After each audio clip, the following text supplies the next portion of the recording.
session, you're going to see how we can extract all of our customers from Sage into Excel in a way that we can then reformat them, tidy them up, or use them for some other database.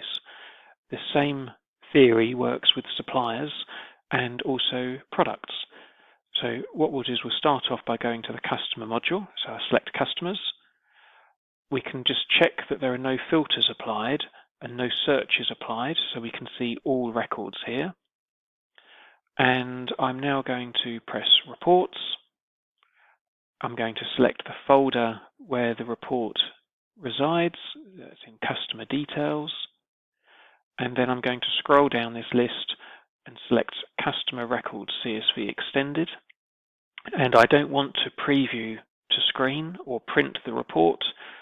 I want to send the data to Excel. Don't mix it up with this button. We're going to select Data to Excel. Simply select that, press OK, and your data will now be sent to Excel in a format that you can work with.